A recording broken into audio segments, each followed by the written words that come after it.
Peace and blessing all. This is Kashia, aka Puda, with the reading for the Earth signs Virgo, Taurus, and Capricorn. This is for November 5th through the 12th. So this can be for your sun, moon, rising, and in your Venus. And if it doesn't resonate, don't try to force it and just find a reader that can align with you. And it may not be presently. It may be 3 weeks from now, 3 days from now, 3 months from now. So come back and see, and you'll never know. So I already pre-shuffled and I laid out the cards. So what I'll do is I'll just show them to you and read them, okay? So the bottom deck card, which I like to see is the overall reading, is the High Priestess. So you're in the season of trusting your intuition, really being in your element. Also, this is a Pisces card. So it's really a time of being in tune with your emotions, really understanding how you feel and acting on those emotions, and honestly being emotionally balanced in those feelings. Because when you see this High Priestess card, you see two pillars. It's always about balance and equality and equal here. So you must have to learn how to balance your emotions, your thoughts, and your feelings, and how they are displayed. For some of you earth signs, you are returning back from what you deem as a failure. You have the Three of Wands in reverse. So it's like you came back from a journey and it just wasn't what you thought it was. So you're feeling like you have to go back to the drawing board.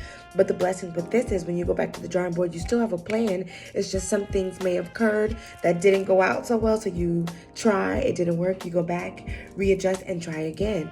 And this is a reminder that you must have balance, and you must have patience, and you must maintain that positive attitude while you're doing this, because life is not always about the wins. It's about the failures, to be able to sharpen your tools so that you can continuously win and find that pattern.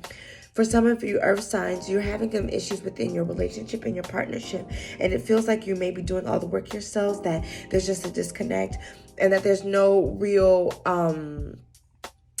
growth there. There's also that Three of Wands shows like this relationship seems like it can be distant, and that it needs to be revamped. It needs to be focused on again. But there will be clarity and a spark, because there's communication that needs to happen here. And you'll find that you're more attracted to your partner when you begin to discuss and see what it is that they're going on. You can't really assume. For some of you, you really have tried with your relationships to communicate what it is that you're doing. You're like, I'm trying, and it's just not working out. And so some of you may feel like there's a need to separate, or a trial separation, or just think about redefining a relationship in a way that best suits you for what you need, because you're really trying to work on yourself. A lot of you'll find success with working with your friends. When you're really working on developing meaningful foundational relationships with your business, and just your overall spiritual health, you'll find it within your friendship. Some of you will also, in the midst of that, will find love in those friendships and those partnerships, and it'll really take off really quickly, okay?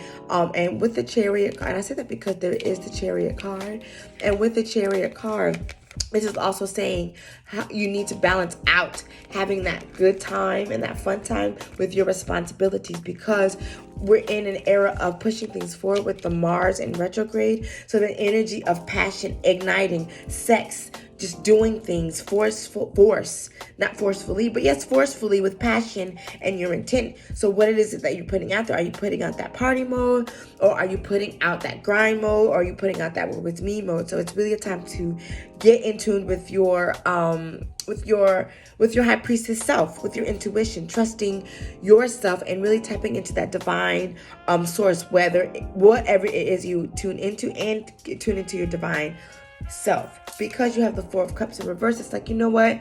I'm really sick and tired of just sitting down here and waiting for life to pass me by. I really want to do something about this. I'm ready to break away from this ridiculous cycle. But some of you may feel like, but what? It's like, I have all this passion and this force, but I don't know what moves to make. It's like the stagnant motion. So you have to really, this is where it's important, where you break away from the group dynamic and asking others what you should be doing, because if others tell you what you should be doing and then you start doing it, you're resented. So you need to start figuring out what it is that you do well, work at it consistently, and have a plan for it, and cut out all the extraness of the indecision, because you're now facing a hard decision of like, do I do what I'm passionate about, or do I do what is safe? And sometimes safe is good, but to what extent? Make a plan within your safety so that you can execute and go out and do what it is that you're called to do. Once you're moving into the spaces that really nurture you, and you're able to give how you're supposed to give, and balance. You can't overgive, you can't overexert yourself.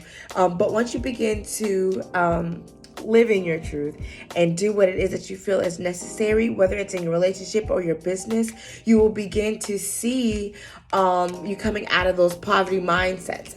This is also, you're coming out of that poverty mindset, the sense of lack, of having to survive, live, create a foundation, but you will be coming out of that. Again, we're seeing that foundation has to come within you. A lot of times we want to work with the group or wait for the group or do these things for the group, but make sure that you're doing it for yourself and not sitting and waiting for things to happen for you, because they're not going to. It's absolutely not going to happen. But once you start doing all these things, you have the Empress, you have the spiritual divine deity, then you have the earthly deity as well. This creates balance again. You're going to be able to live out who you are and speak up who you say you're supposed to be, and have that foundation and get back to the drawing board.